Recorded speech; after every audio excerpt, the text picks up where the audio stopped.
right, everybody, welcome to 2D Rivals. My name is DJ, also known as Darren. God darn it.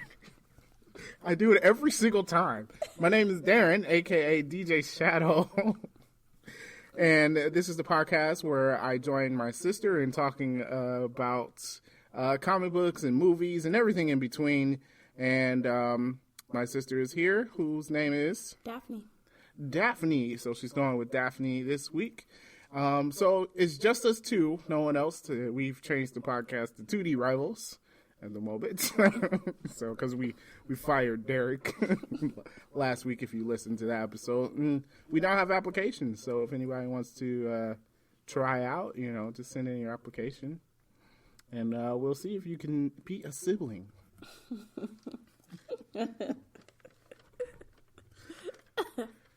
Okay, so but in the meantime, since we don't have anybody, I guess Derek is still here. But remember, your days are numbered. Next week, you will be replaced with someone else. See, they can't replace me, and 2D Rivals doesn't sound good. 3D Rivals. I think it sounds fine. Yeah, it sounds fine. We're transparent, 2-dimensional. That's good enough, right? You don't need to be 3 dimensions. No. For all my fans out there, if you want to start a petition together to keep me on the show. Petitions never work. Petitions never work. I'll see all the one signature on your petition, and I will consider it. It's going to be my name 10,000 times. You can't write your name 10,000 times. All right, everybody. Well, this week we're going to be talking about Stan Lee. Of course, we're going to get into the news first. And if you haven't heard, unfortunately, this past Monday, Stan Lee has passed away. So we're just going to be doing a little report on him about, his life getting started in Marvel Comics and things like that. So that's going to be the main topic, but we do have some other news topics as well. So before we get into that, Toy Story 4 had a little teaser trailer. I don't know, did you guys see that? No, I didn't see it. Yes, I did see it. I think it was like a duck and something else. And they were making fun of Buzz Lightyear. Okay, so there were 2 teaser trailers. So the one you saw is, and this is the main point of this news, that was with Keegan-Michael Key and Jordan Peele. Oh, okay. I thought that was them. Yeah, so they're going to be in Toy Story 4. So that should be good. My bad. All right, so yeah, that was a trailer with Keegan-Michael Key and Jordan Peele, and they were doing their little skit they do. I don't know. Have you watched Key and Peele, the show? I have seen it a few episodes. Like I'm not seen every episode. All right, so they have this skit where they do they're doormen to a building. Oh, and they sit there and they're talking about a movie. So to me, that little short trailer sounded like that's what they were doing, and they were talking about Buzz Lightyear and stuff. Okay. All right, yeah. I know exactly what you're talking about. Yeah, so this should be funny. I think this is going to be a real good movie. We mentioned it last week. I'm excited to see it, so I think it'll be good. Well, I mean, now that they're in it, I'm definitely going to go see it. Yeah, they're pretty good. Yeah. It's going to be funny. I definitely think it's going to be a good movie. Yeah. So next bit of news, we got some information on the Black Widow movie. It's going to be a prequel movie set with her as a spy in Russia. Great. I feel like that's the best way to do it. Yeah, so it's even before she was in S.H.I.E.L.D., which I'm excited for that. So we talking about KGB. Yeah, so... Well, wait. When did the KGB end? Did that end in the 90s? I don't know. According to, I believe, according to Marvel, she was born in 1989. Like, Black Widow was born in 1989. So she's not that old. Okay. So, I think she would be after KGB, or she would be a kid during. That's what I'm thinking. Because I felt like the KGB, now, question my history remembrance, ended when the Soviet Union fell. And I felt like that happened in 1990 something, didn't it? Yeah, that was in the 90s, so she would have been a kid. Yeah. So this has got to be a different, well, it's Marvel. It's probably some other spy organization in Russia. I think it's called the SVR or something. Yeah.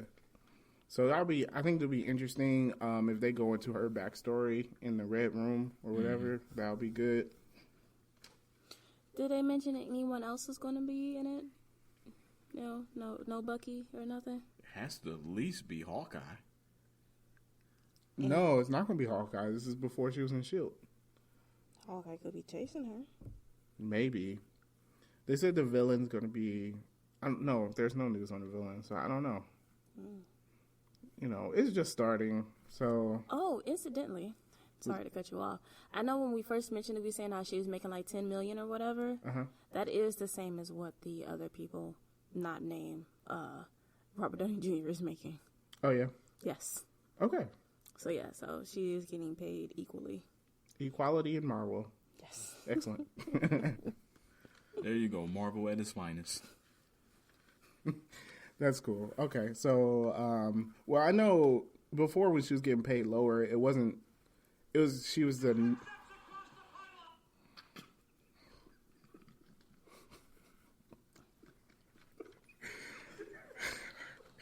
Derek, you're fired. Like for real. So like seriously, next week there will be someone else.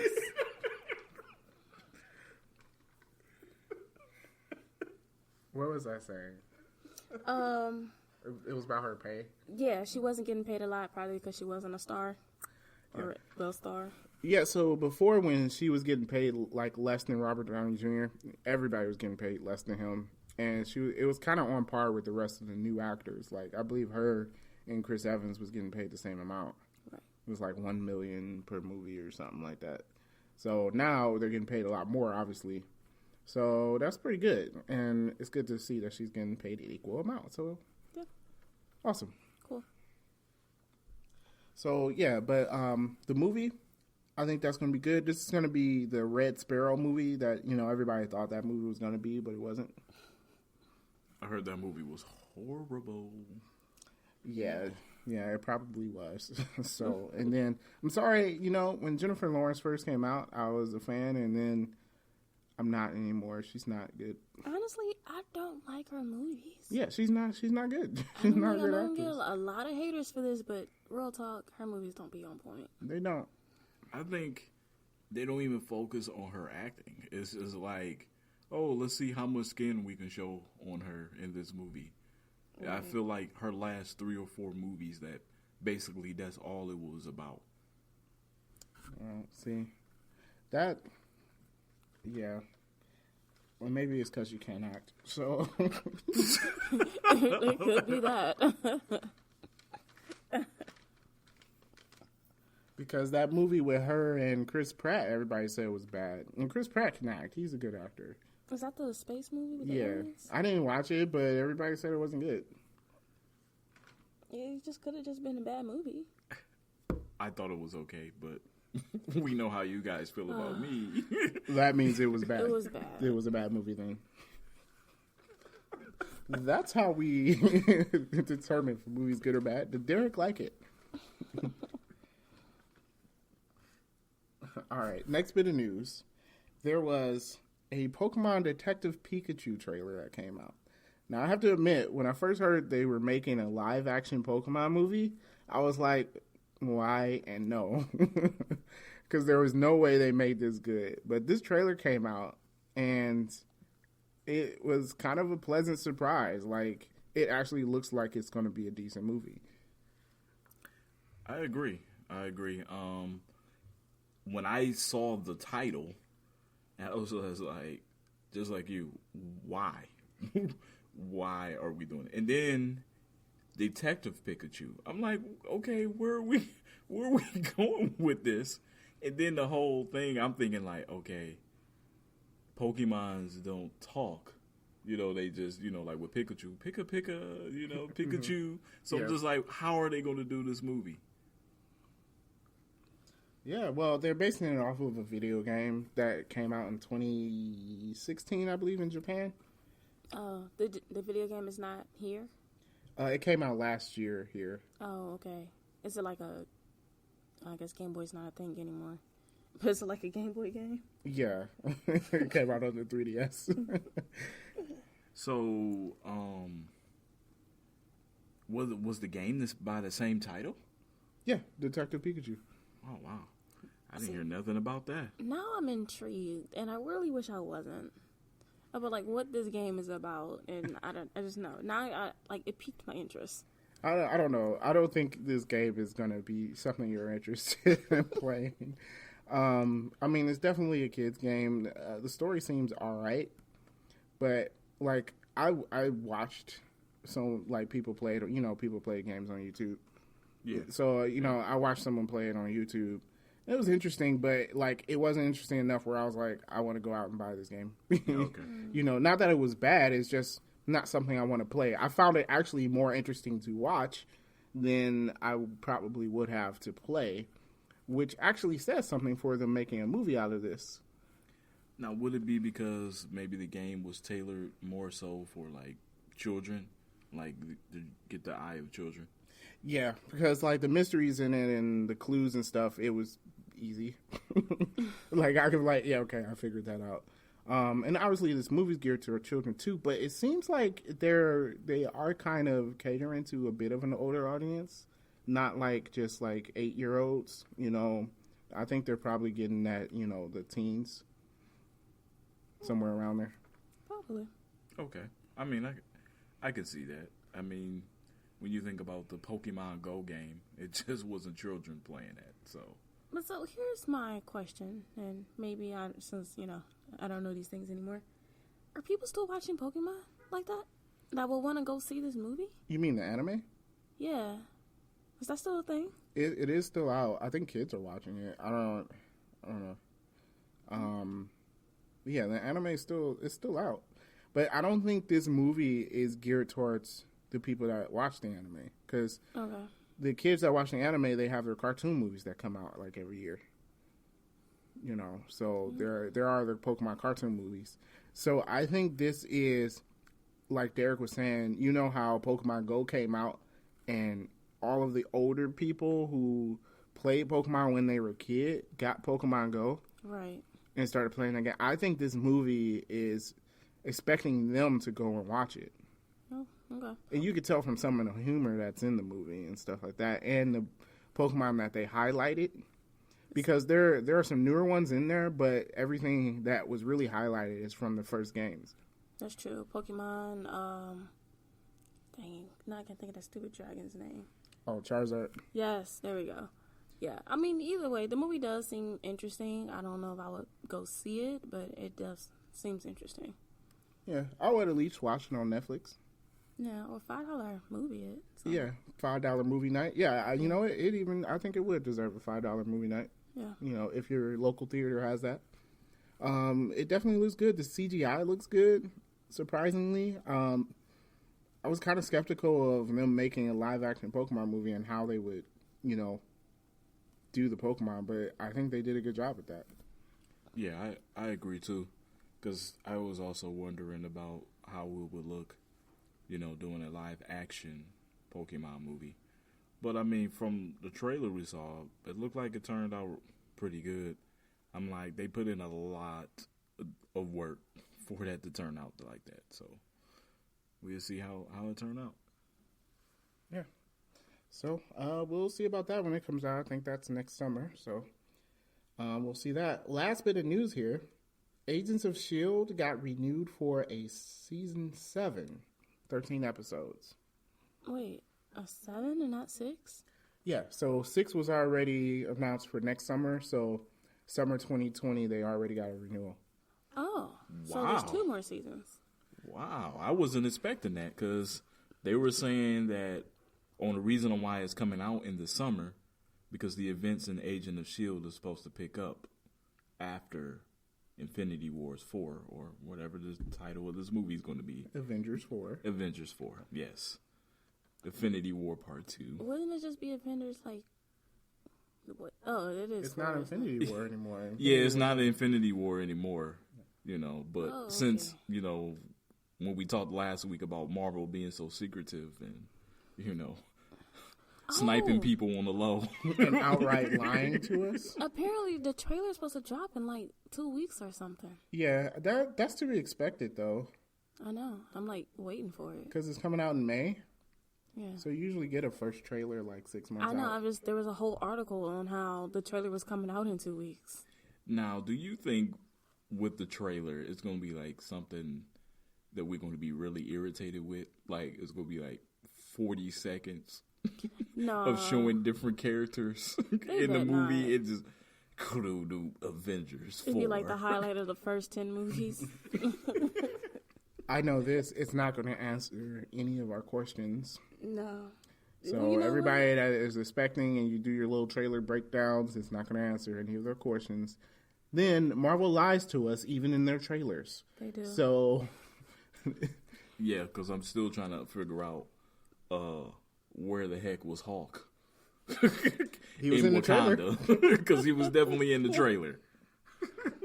So you know what, Derek? You're probably right. That trailer ain't about to do nothing but show people spinning weapons and stuff and flying. And it's going to end on Captain Marvel. Yup. Yeah, it's just going to show her. No context. This is Captain Marvel. And that's it. Yep, and then it's going to say spring of 2019. You know what I want to see? You know how Thor has his little shorts with like his roommate in Australia? I want to see that. Like, did he get affected by the snap? Did he disappear? Or I want to see that. So let that be the first trailer. I'll be happy with it. Okay. So, but yeah, so Agents of S.H.I.E.L.D. coming back for season 7. It is surprising since season 6 hasn't been dropped yet, and ABC has been wanting to cancel this show forever. Yeah, that was very surprising. Since season 3? Yeah, ABC's been trying to get rid of him. Is Coulson in it? It's unknown whether he's in it, but I think they just don't want to spoil whether or not he dies. Oh, in Avengers 4. No, in this previous season. in the previous season of S.H.I.E.L.D., what are you doing? Oh, wow. He dying. was dying? Yeah. Oh, okay. Yes. Yeah, he's it. dying. So they don't want to give away whether or it not away. he dies. Okay. So as of now, he's not on the roster. I don't know if I can watch Agent of S.H.I.E.L.D. without Coulson, though, real talk. I know, though, right? Especially if they don't get rid of Mac. It's the I was worst. like, well, if they get rid of Mac and Sky and keep Fitz and Gemma. Sky is Sky's Quake. in it. You can't get rid of Quake. Okay, but is it just me or do we feel that she can't act? No, she can't act. Okay. No, she's not the greatest of actresses. But she's definitely in season 6. Yeah, you can't get rid of Quake. They're not getting rid of Quake. No. So you might as well get rid of that dream. Oh, man. Well, maybe they can add someone. Is there another person in S.H.I.E.L.D. who has powers that they can add from the comic books? Thank you. There's plenty. Bring back Adrian Paleki. Who? Mockingbird. Oh, yeah. Yeah. Bring her back. I know they were supposed to make her show. Oh, wait. I think she's in a TV show now. Is she in one currently? I know she did the... Oroville. Is that still on? Yeah, it got renewed for a new season. Okay. I watched like the first few episodes. It's not bad. I did watch the first episode and I'm like, I can't do this. I can't. It's like a stupider Star Wars track. Whatever. Star Trek. Yes. And the thing is, it's played off like it's supposed to be a spoof of Star Trek, but Yes. it's actually just a funnier Star Trek. Like, not really a spoof. It's Yeah. Star Trek, but with a few jokes. Yeah. Maybe they started off They as do a have spoof, serious and then tones to it. it became Star Trek. Yeah. Which, I mean, like, okay, it's not bad, but I don't... You don't like Star Trek? No, Star Trek's fine. I just I guess can't take. if I'm bored, but it's too much stuff to watch now, so it's not on my list of things to watch. Agreed. You know? For me, I just can't take Seth MacFarlane as an actor. That's what bothers me. That's who He's don't like everybody in Family Guy. I don't like that little red bearded guy. Okay. I Oh can wait, see his that. friend, his friend. Yeah. Yeah. Okay, That's the guy I don't like. you gotta miss some funny stuff in there, but hey, you know, Family Guy's funnier, so I'm gonna watch Seth MacFarlane do something. It's Family Guy. Yeah, that's what I'm saying.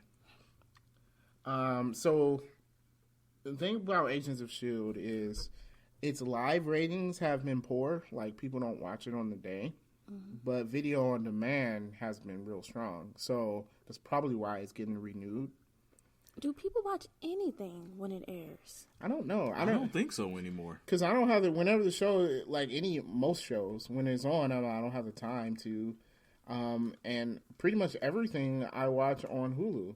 Like The Gifted, I'm currently watching, and I don't watch it when it airs. I watch it on Hulu. Well, now, like, even when I'm like, oh, I have the time to watch something, like, especially if it comes on at like 10, and then I'm like, no, I'm going to wait till tomorrow so I can watch it without the commercials. Well, for me, it's like, oh man, I have time to watch the episode today. But then I'm like, oh, well, I'm 2 episodes behind. So I have to watch these 2 episodes first. So that's what I run into when it's like a live air. You know what? I just realized, like, I don't even think about something actually coming on, like, the time that it comes on anymore, because I'm so used to these streaming services. Right. So I just go, oh, like, the date that I think the episode comes out, I don't even, like, I don't know when Gifted comes out, but let's say it comes out on a Wednesday. I would, personally, I think, like, okay, so this episode's going to be up on Thursday. Right. And that's when I think of the episode airing, because I don't even think about watching something live anymore. Right. You know? Yeah, no, I usually stumble across something that's, like, on live, like, or, like, oh, it comes on at 9:30 or whatever. But then I'm like, I'm just going to wait till tomorrow. And then I do have days, like, you know, Thursday is the day I watch The Gifted. I don't know what day. I think it comes on Monday, but I watch it on Thursdays. I think it comes on Tuesday. Oh, see? Didn't even know.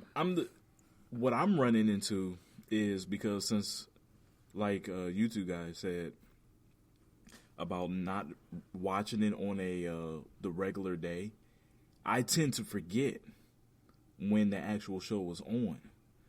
And so it's like when I remember, I'm like, oh man, I forgot about it. So then it's like, well, I go on to like On Demand or Hulu or something and watch it on another date. So it's like I run into that same thing too. I don't remember the original day that shows come on anymore. Yep. Look, just, they need to face it. People don't watch TV. I'm going to put quotations up. We don't watch TV anymore. Like, No, Right. not traditionally. like, that's not how people do things anymore. And I mean, especially with the price of cable. Look, I'm not, only reason to have cable is for sports. That's pretty much it. And honestly, there's ways around that because I ain't got cable and I still got sports. Yeah, you know what? That was my excuse on why I have cable was for sports. But it's just like now with my phone and with my tablet, I'm able to watch games. And it's like I'm also able to watch teams that I actually want to see. Because I'm like, just sometimes with a marquee game, I don't care about those 2 teams that's playing. So like, I graduated from Cleveland State. I'm a Cleveland State fan, and they've been bad, so they're not going to be shown on ESPN. But on the ESPN app, Cleveland State is listed as my favorite team. Every time Cleveland State plays and I click on the app, they're showing me the game. I'm watching the game on my phone. So it's just like there's other ways to watch sports, to watch shows now.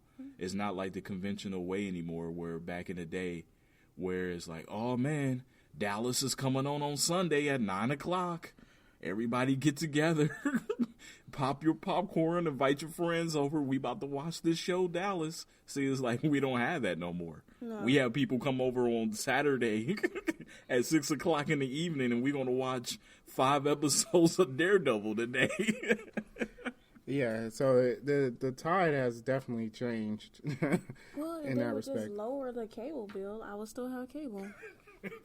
Basically, because Agreed. like, even with That's sports, facts. like you can get the different league passes, and the cost for a whole season of baseball is 1 month of cable.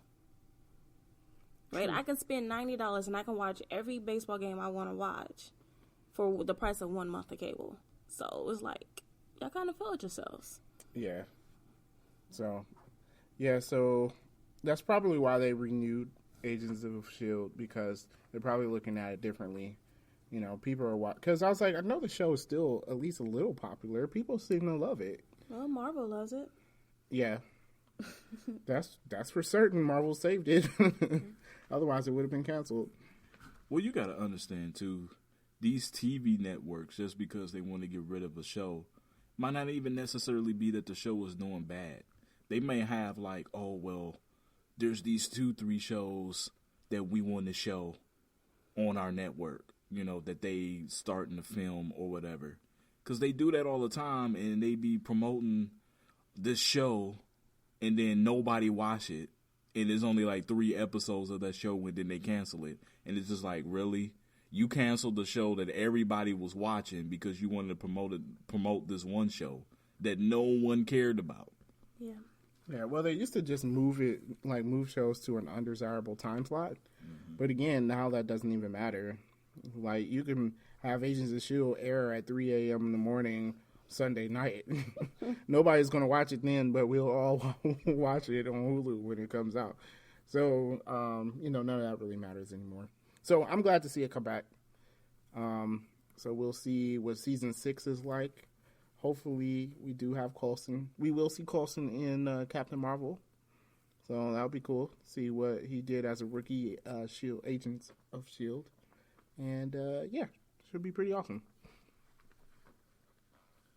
So, our main topic, we're going to talk about Stan Lee, the legend, the face of Marvel. So, we'll talk about that. I did look at a documentary. It came out last year. It's called With Great Power, the Stan Lee Story. So, I advise you check it out. It's on YouTube right now. So, if you search that up, you might be able to watch it. It's got some pretty good information.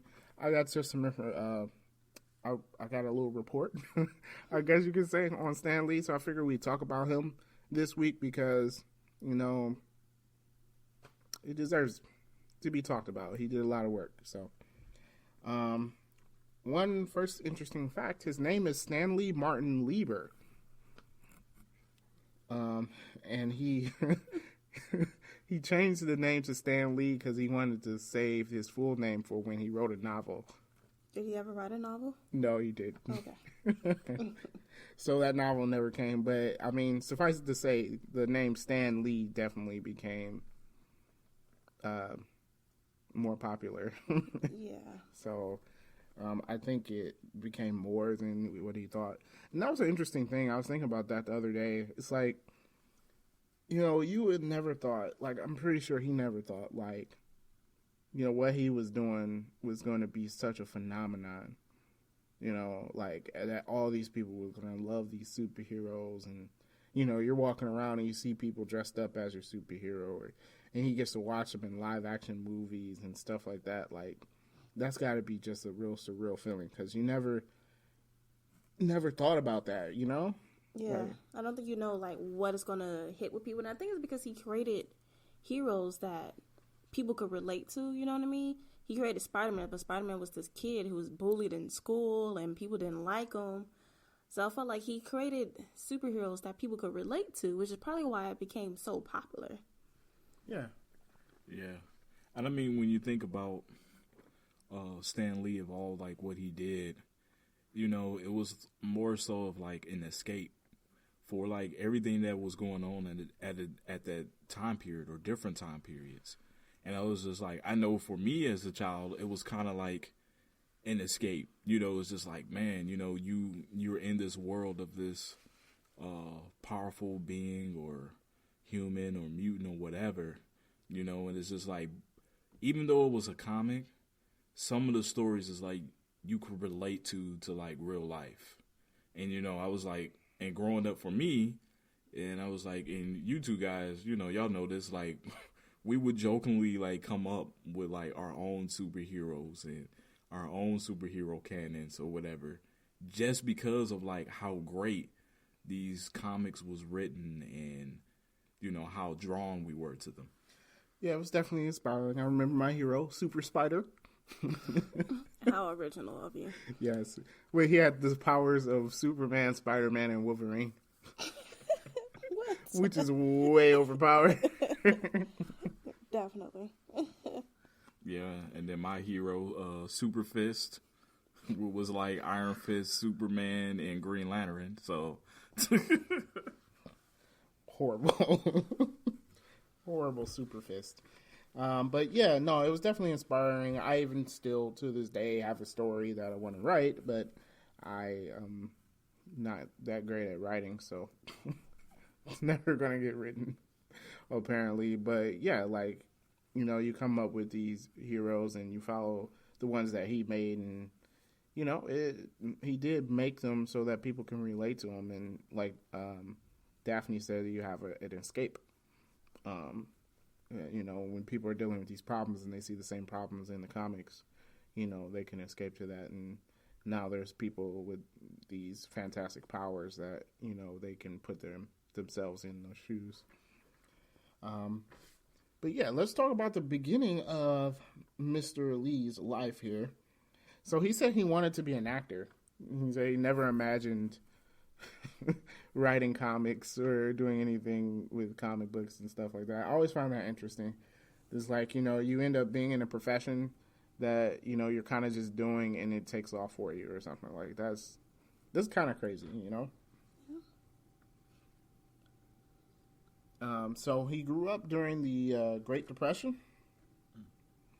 So he said he always had to hear his parents talk about, how they were going to pay the rent for the next month and stuff like that. So I feel like that type of stuff kind of would have influenced characters like Spider-Man, and seeing growing up in that time period, he can probably insert some of those things into the character of Spider-Man, and of course some other characters as well. Yeah, because he didn't really create outside of like Tony Stark, and I'm not sure if he created Iron Man or not, but most of his characters weren't these rich people. They had to go to work, they had to go to school. They struggled like everyone else. It's probably like interesting, probably out in contrast to like what some of the other comic book characters were out then. I don't know if you had this in your notes, Darren, but his first character, and actually was characters, was the Fantastic Four. In 1961. And then he later soon came out with Spider-Man, the X-Men, the Hulk, and then Thor. So those were the first heroes he came up with the help of Jack Kirby. Yeah, and some others. He worked with some other editors and illustrators. We will get to that. It's an interesting credit that we have to give to Marvel Comics, because you're right, Fantastic Four is the first heroes in actual Marvel Comics, and there's an interesting credit to that, and we'll get to that. I think it's pretty cool. But so going back to his early life, he had to work while he was in school because he grew up during the Great Depression, and he said he got a job in comics on accident. So he kind of just, it was an available job, and he just took the job, and he said it was at Timely Comics, which they were owned by another publishing company. So technically, Timely Comics was a company of 3 people, and it was him, Joe Simon, and Jack Kirby. That's pretty cool. So wait, did he write stories before, or did he just really, really stumble onto the fact that he could write comics? He kind of stumbled onto it. So apparently, like, it was, I think, a section of the comics where it was kind of just like throwaway comics. They had 2 pages to fill. And I think it was Joe Simon was the head of Timely. I'm not sure. I didn't write that down. But I think it was Joe Simon. And so he said Joe Simon asked him if he wanted to write it, because it was kind of stuff that didn't matter. So, he can just write it just so they can fill those pages. And he started writing Captain America. Okay. That's dope. Hey, I found out another interesting fact, and this is like in with Marvel, that before Stan Lee came on, Marvel, their first hero was Submariner. Can you believe that? Oh yeah. Yeah, so that's with Timely too. It was Submariner and Human Torch. Those were the first two heroes in Timely Comics, which later became Marvel. Yeah. And it's not the Human Torch people, for those who not familiar with comics of the Fantastic Four, but it was an android Human Torch. Yeah, which was really weird. Never read it. Probably never will, to be honest. Well, it was written in 1939. Yeah, so no. But so Joe Simon and Jack Kirby had a few things to say about working with the early Stan Lee. Oh, by the way, he got this job at 16, by the way. So he was 16 when he started writing Captain America comics. Sorry, so it said he would be at work playing a flute. And so it said it would annoy Jack Kirby and Joe Simon. And then when he started writing Captain America, Joe Simon said he didn't think he would make it at all.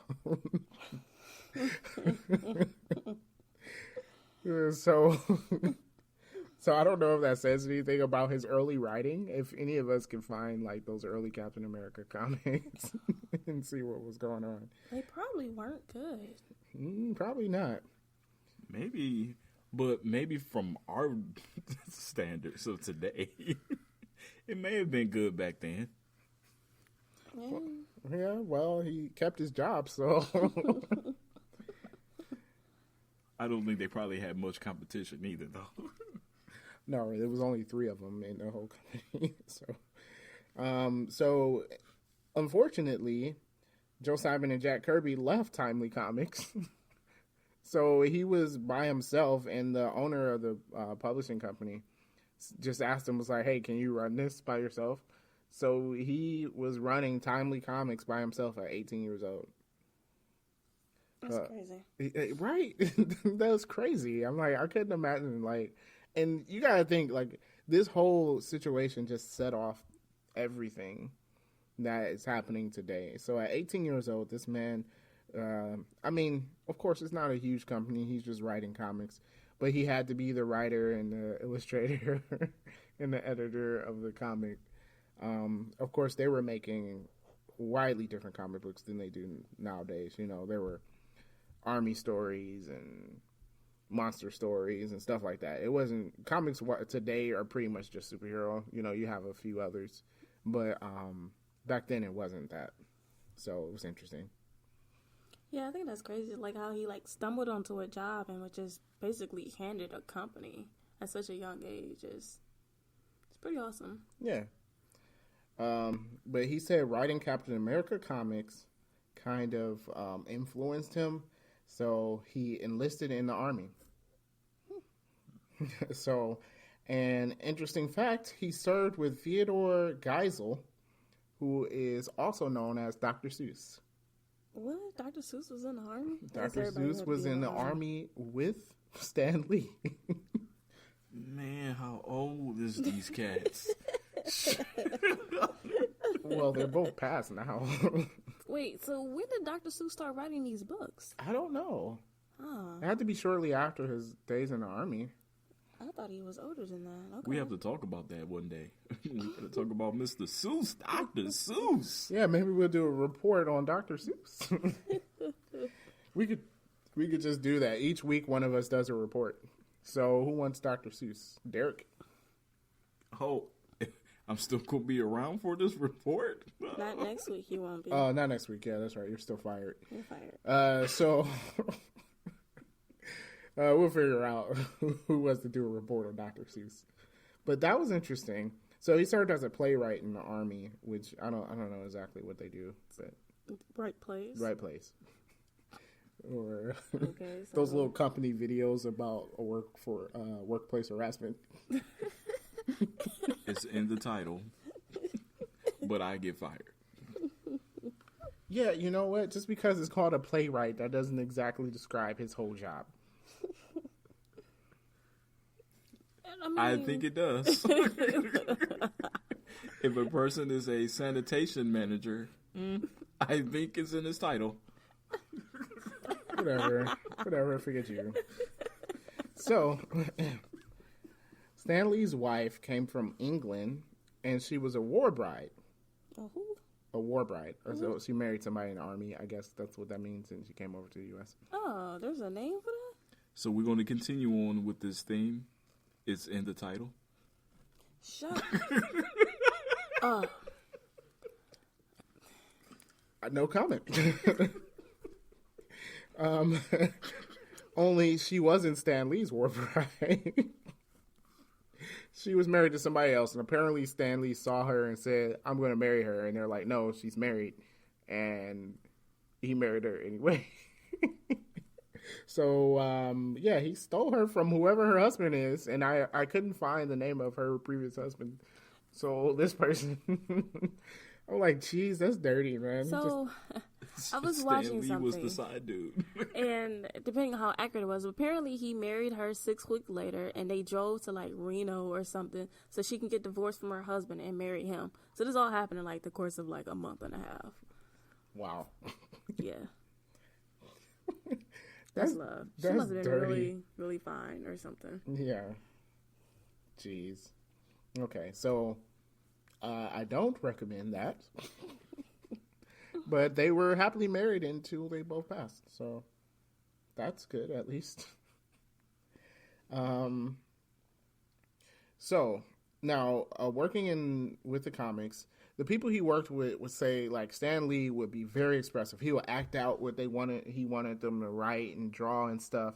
Like he'll say, "Oh, draw him like this," and jump on the desk and stuff like that. So it seemed like a real lively person to work with, and you can kind of see that in his interviews and stuff. Like even when he was 95, like he still was real active and stuff.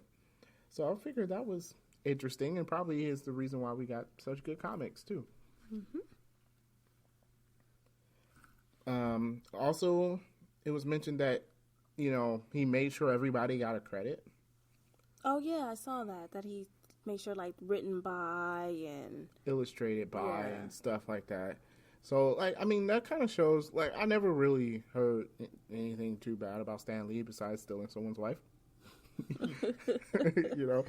But, that does show his character, so because apparently back in the day, they didn't credit the people who drew the comics and stuff like that. So he made a big deal about doing that.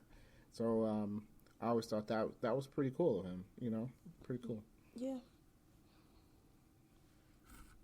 So an interesting fact about him working with Jack Kirby, because I know there was kind of tension between Marvel and the Kirby family and stuff like that. But said him and Jack worked on majority of the stories, which I believe you mentioned a lot of the heroes that he made together with Jack Kirby. Mm-hmm. So it was like, okay, Stan Lee would come up with an idea in the story. Jack Kirby would take it and change the story when he illustrated it. Mm-hmm. And then it would go back to Stan, and then Stan would change some more of the stuff. So it was kind of like up in the air, like whose story was it? Mm-hmm. But it's kind of like a combined thing. And Stan even mentioned that. They said he sat down with a reporter once. They wanted to talk to him. And he said, "Oh, well, you really got to talk to Jack Kirby, too." So they did that. And when the article came out, the reporter largely left Jack Kirby out, which I think is dirty. Mm-hmm. They do that, though. Yeah, that's true. Fake news, fake news.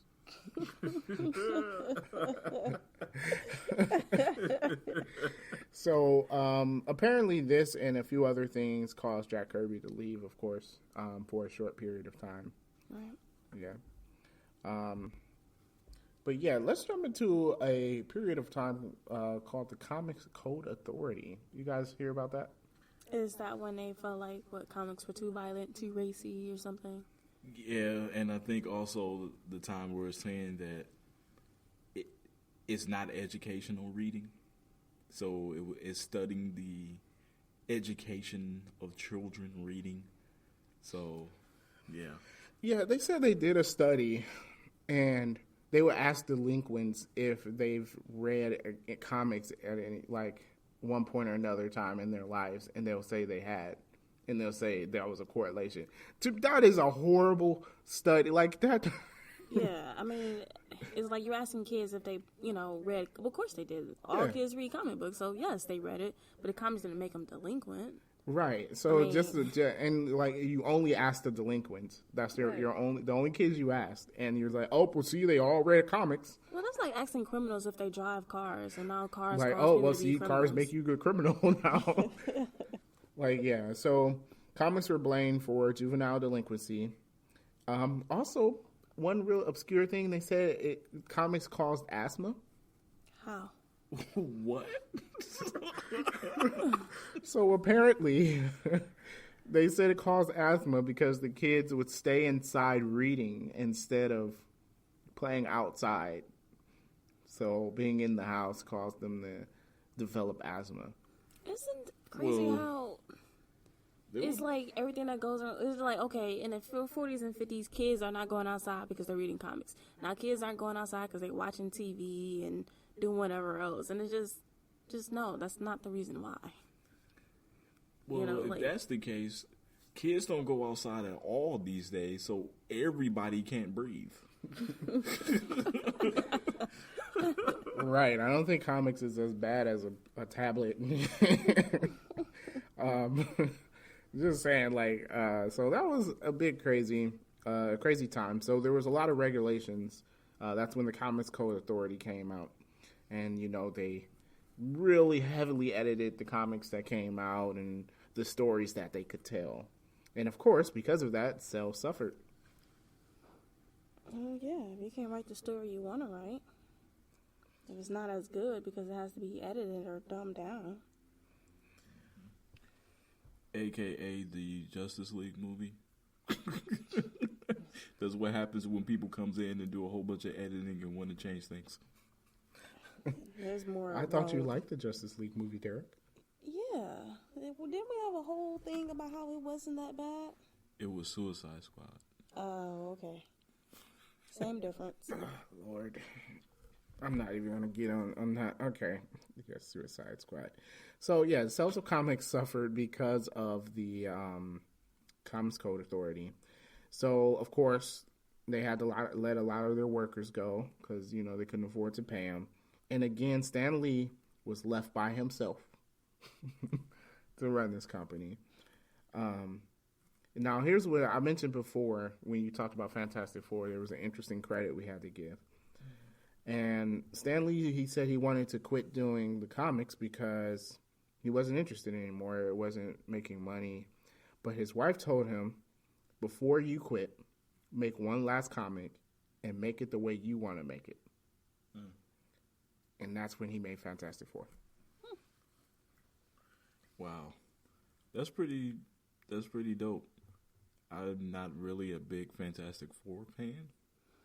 But yeah, they kind of suck. But they're really popular. Yeah. They kind of suck. You might not be their fan, but without Fantastic Four, we wouldn't have Marvel. So That's true. we do owe it to them. And in a way, we owe it to Stan Lee's wife. Yeah. Yeah, that's true. So largely, Marvel is here because of his wife, which is good. She stopped him from quitting and told him to make what he wanted to make, and he did.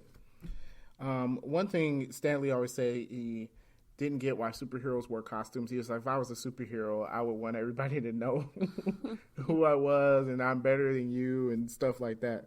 So that's why, the Fantastic Four, they didn't wear masks and things like that. I think he even had a panel in it where they were attempting to put a costume on the thing, and the thing was like, I look stupid in this. I'm not wearing, So that's interesting. That's how his comics got started. It's pretty cool. That's cool. That's dope. I like that. Yeah, makes sense. And then he also added a lot of character. I guess it was a better way to say this, but he had a character to the characters. Lord, seriously? They had depth as people? Yeah, they had dimension. So, like you were mentioning earlier, I think we mentioned earlier, you know, everybody could relate to them.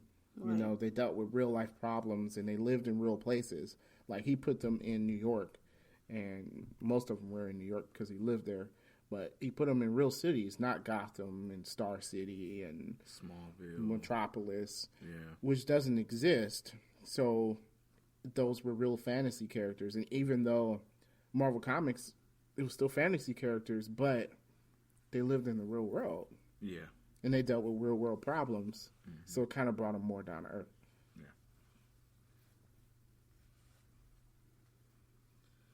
So at this point, this is when Marvel was doing real good. They passed DC Comics. So they were on top, which crazy because DC was the most popular, you know, with Batman and Superman. That's hard to beat, right? Yeah. They were selling 5 million comics a month. Whew. That's pretty cool. Yeah, he's coming out with Hulk, Ant-Man, Spider-Man, X-Men, all that. And these are characters he made. Amazing. And like interesting facts about, like, we talked about how he make his characters. He always makes them in like the time period to fit with what people were thinking about. Like with the Hulk, he made it soon after the Cuban Missile Crisis. And everybody was into science. You know, they had, you know, everybody was getting their bomb shelters and things like that. And everybody was really into the sciences then because, you know, the threat of nuclear war. So he based the Hulk on science. So it fit in with the interest of people. Same thing with Black Panther and Falcon, you know, made during civil rights movements, and X-Men too, made during the civil rights movement in response to, you know, discrimination and stuff like that. Okay. Iron Man was in response. This is kind of the opposite, but people didn't like military industrialization that was happening around the world.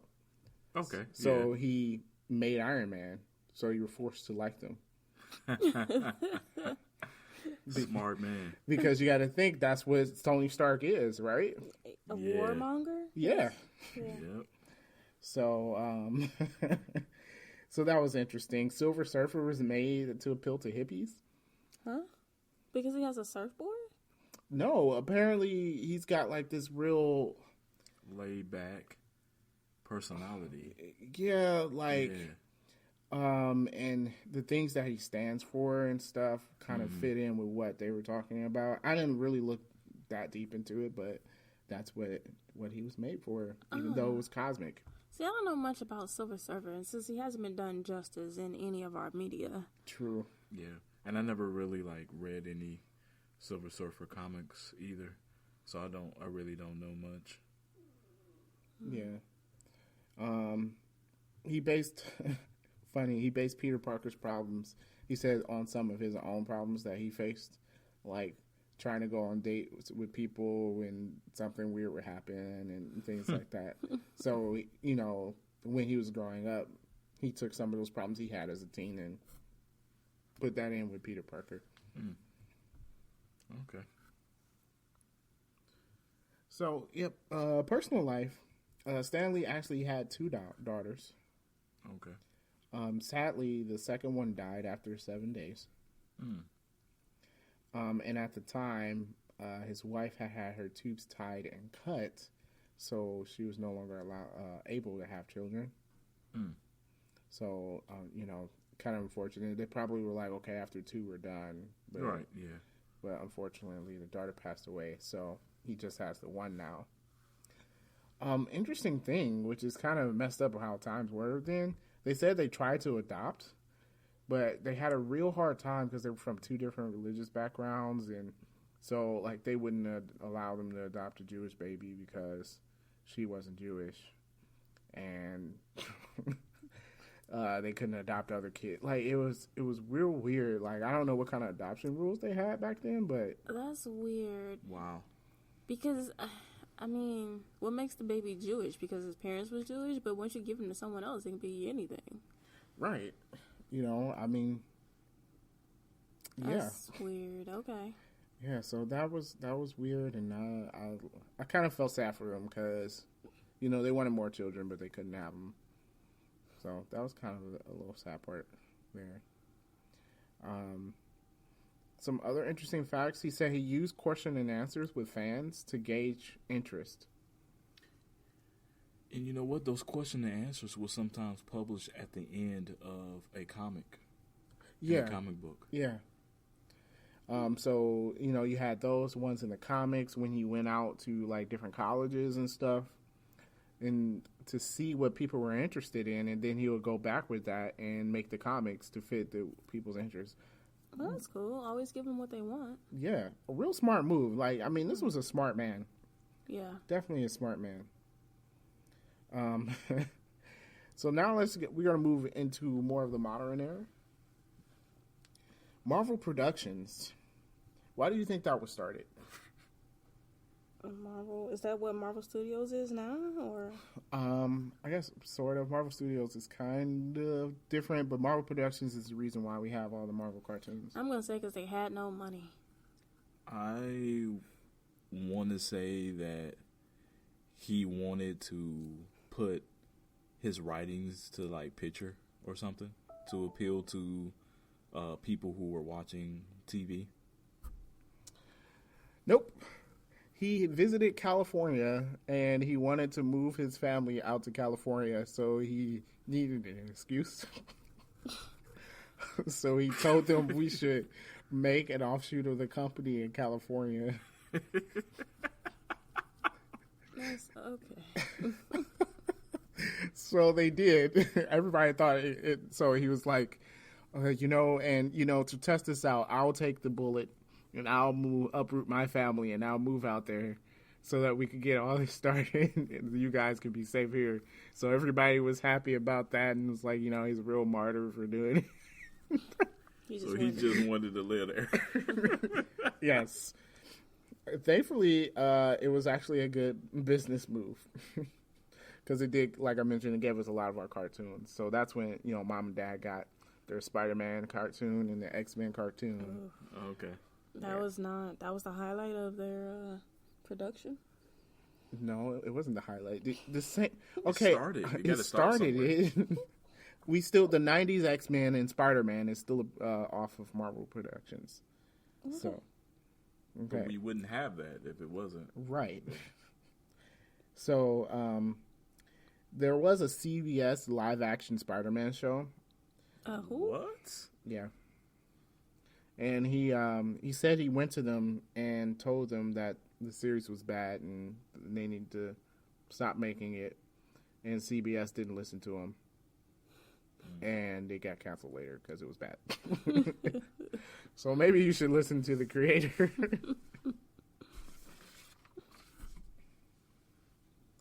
But interestingly, Stan Lee lost faith in movies after so many bad adaptations. Well,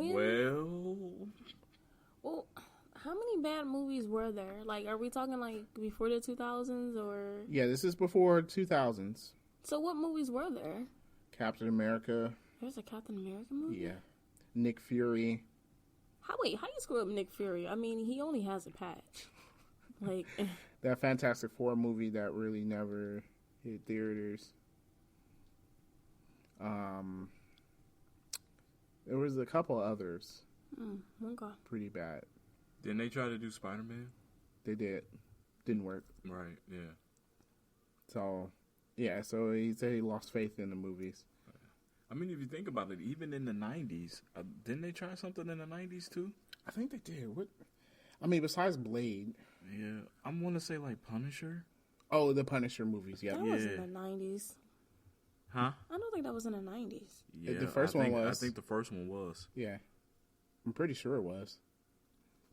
I'm going to look it up. I can do a quick Google search. No, of course. But this was until everything worked out with these two other companies, and X-Men and Spider-Man came out in the early 2000s. But it's so funny that at the time, everybody thought these were going to be bad movies. They were good. They were, but like when they were announced to be released, everybody's like, no. They're like, oh, it's a Marvel movie, so it's going to be bad. No, we're wrong. It came out in 2004. Okay. Well, I mean, people like the Punisher movies. I never really watched them. What? No one likes the Punisher movies. People do. They do not. Yes, they do. I couldn't even finish it. It was that bad. Yeah. So, so I mean, I think it's interesting that how people thought these movies were going to be bad and how it really kick-started this current comic book movie boom that we have. That's almost 20 years long now. Well, I don't think they realized how much people wanted these movies. You know, like when we were kids, we were always talking like how great it would be if there was an X-Men movie or if there was a Spider-Man movie. Yeah. So I think like people were waiting for this for a long time. Yeah, and I don't think they really tried to make the characters really the characters. Like, you know, they didn't have the same appeal as they did in the comics until, like, you got to admit the Spider-Man movie, it did give you that same appeal that Spider-Man comics had. Mm-hmm. So, and instead of it just being some guy in a Spider-Man suit beating up people, they focused on Peter Parker, which was the important part. Yeah. So that was, I think, you know, that hit the nail on the head there. And the X-Men definitely, you know, they focused on the whole discriminatory aspect of X-Men because that's what's important with X-Men. Yeah. You know, not just people with powers, but what are they fighting for?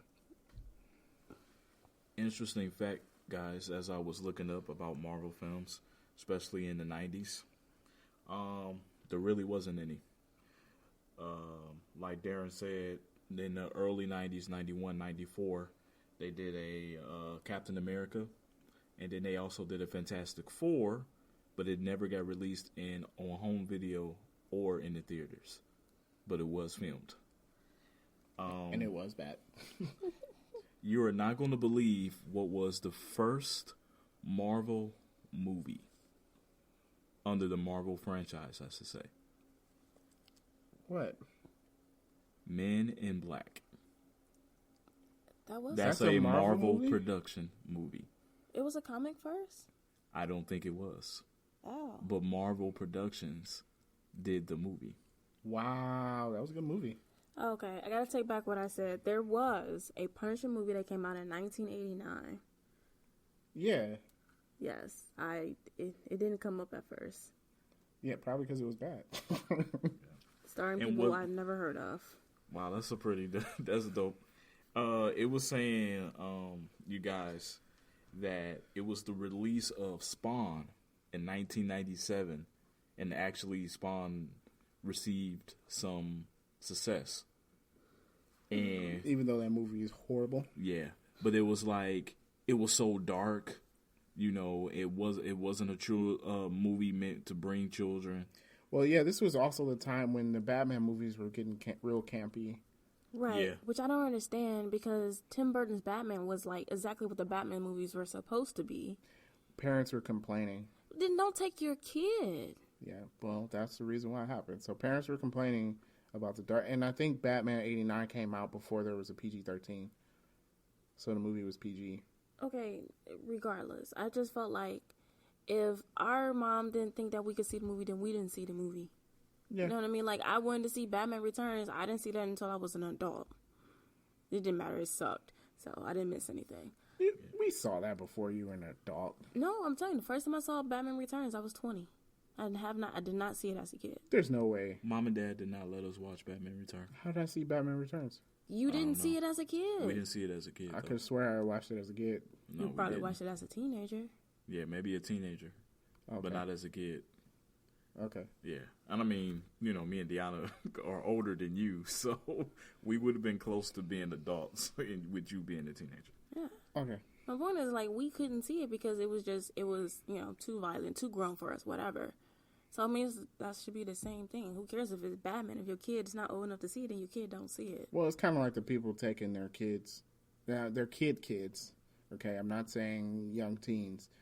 Their kids to see the Deadpool movie and then complain about it. Like, Correct. and it's a rated R movie. Yeah, So it's like, you know, don't take your 9-year-old to see Deadpool. right. Yeah. Yeah, just don't. Yeah, you just don't do nothing like that. That is dumb. Yep. And to continue on, you guys with Men in Black, just to get clarification, it was a comic book with Malibu Comics, but Marvel bought Malibu Comics and then used the characters from Men in Black to produce the movie in 1997.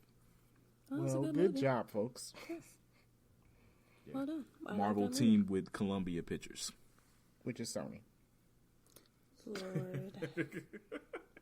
And yes, because Darren, we established that Sony did do Men in Black. Yes, we did talk about that. Yes. This is back when they made decent movies. Okay. So, yeah.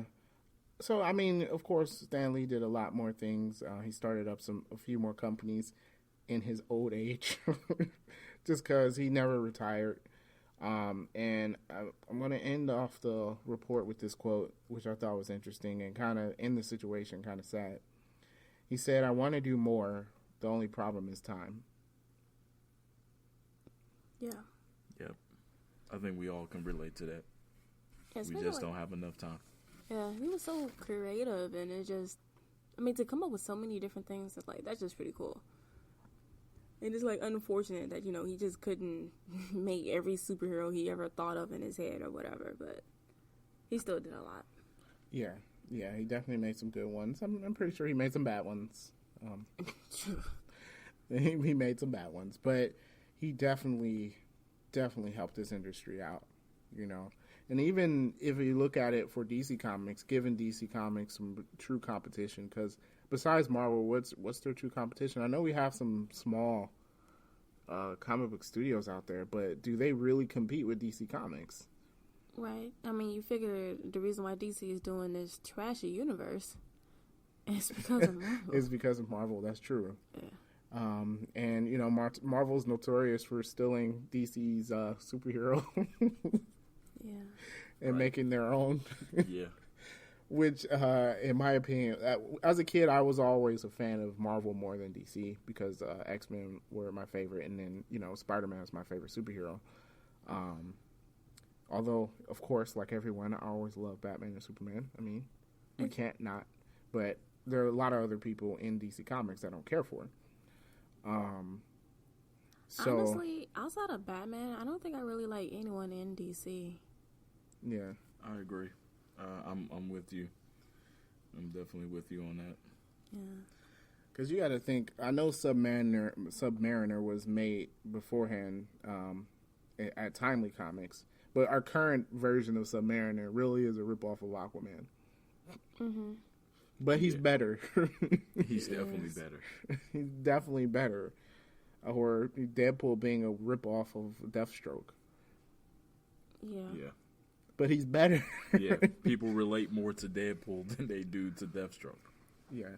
But anyway, it kind of, competition breeds good content. So I believe, like, a lot of the good stuff we get from DC may not have happened if it wasn't for Marvel.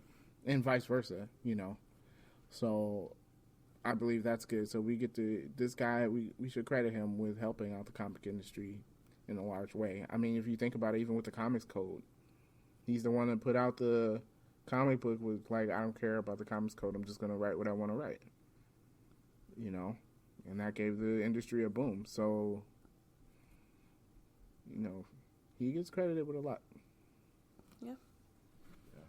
Yeah, because I want to say that, like, when I was younger and started reading comic books, being 6, 7, 8 years old, like you said, Batman was, like, my favorite. And it was, first comic book series that I read with Batman was Nightfall, versus Bane. Oh, that's a good one. That's when I really got into it.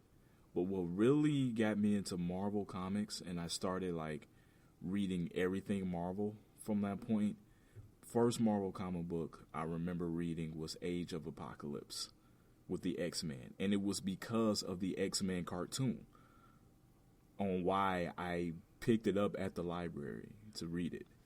Yeah, like that whole Marvel Productions thing, putting out, I know we talked about the Spider-Man, old Spider-Man cartoon that our parents watched.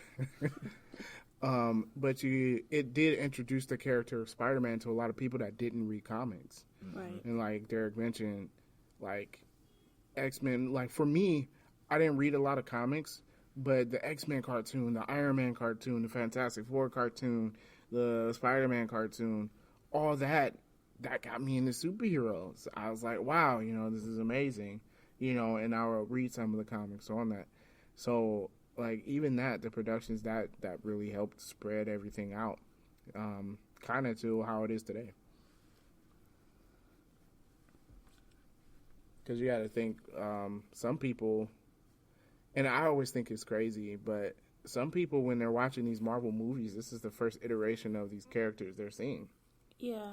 I think that's kind of cool. And I think why I love how Marvel's doing it is because they do it well enough where the comic book fans are happy. The casual fans are happy. And like Darren said, like, I didn't read comic books. So the only thing I know was based off the cartoon. But it's still like the movies are done so well and just it reaches everyone, which is why I think it's like why it makes, $1 billion when they do these things. Because everyone can relate to it. Everyone can enjoy it, even if you're not like a comic book nerd or whatever. Yeah. And it's funny, to hear you guys say that it's because of the cartoons. And it's funny because like with me, I didn't have that much. When it came to cartoons, I was like in that in-between era where, it was basically, Looney Tunes and stuff leading up to that era. I was like in the middle of it a little bit. So it was like to see cartoons like that, Spider-Man and the X-Men. That's what got me to reading comic books. It was like, because I really didn't pay too much attention to comic books, really. But it was like because of the cartoon, it's just like, oh, well, I want to read this, and then it's just like now you get in the perspective, from the comic book where like, they can't include everything in a 30-minute show, and it was just like, that's what led to me to like, oh man, all right, I like these characters. I can relate to the X-Men. I can relate to Cyclops, Gambit, Wolverine, or Spider-Man, or whoever. Yeah. So that's what we have here today. And in the next few months, we're going to get Captain Marvel and the Avengers 4 coming out. So that's partially thanks to this man. I know he didn't make Captain Marvel, but Marvel Comics wouldn't exist without Stan Lee. So thanks to him, we got these two amazing movies coming out that I'm definitely looking forward to. So that's great. And, of course, we're all sad to see him go. But we'll see what else this company is going to do in his absence. With that, I guess that's the end of the podcast. Anything else you guys want to talk about? Nope, nothing for me. No, that was all for me. I just wanted to just relate how I got into comics, and you guys out there, if you haven't read like Age of Apocalypse, like that storyline, like that is great. And it's so funny. It's like for me reading it again as an adult, I definitely understand it because, I mean, of course, being 6, 7, 8 years old, you don't understand all the characters. And like one of the main characters that led to the events of Age of Apocalypse, if you ever watched the show Legion, he was one of the main characters that led to that event on there. So if you a fan of that show, you like the X-Men, definitely read that series. It's a great series. Yeah. You know what I will say about comic books is I'm not a comic book reader, but I bought one of those Marvel movies and it came with like 2 free comics and I read it. Comics are actually a lot more interesting than you think. It seems like kind of dorky and nerdy, like why would I read this? But like I read it because it's free. But I was like, it was actually really enjoyable, so don't knock it if you haven't tried it. Yeah. Yep. Yeah, most definitely. They have some really good stories, some good storytelling. Not everything's good, so make sure you look into see what storylines are pretty good. But yeah, definitely there's some stronger stories. So with that, we'll see you guys next week. Thank you very much. Thank you very much. Boy. You definitely should fire Darren. You can't fire me. There's no podcast without me. We can do it without you. We firing everybody. It's just gonna be what's her name today? Daphne. Daphne. It's gonna be Daphne by herself at this point. Be the best show ever. Welcome to 1D Rival. Where everything is shown in stick figures. I was thinking about, I still haven't done this on YouTube because I'm lazy. But I was thinking about doing like some little, on the YouTube thing, doing like some little stick figures behind the desk representing us. And they just like do that. motions when we're talking about stuff. I think it would be pretty cool. That would be cool. I like that idea. You can do that. I should do that. Maybe I won't be lazy and do that, but we'll figure that out. But anyway, thank you very much for listening, guys. Catch us next week where we'll talk about a topic. I don't know what it is, but we'll talk about it. So make sure you tune in for that. Wherever you're watching, make sure you subscribe or get the RSS feed so you'll know when we post a new podcast. And, of course, you guys have a good week and weekend. Peace out. Good night.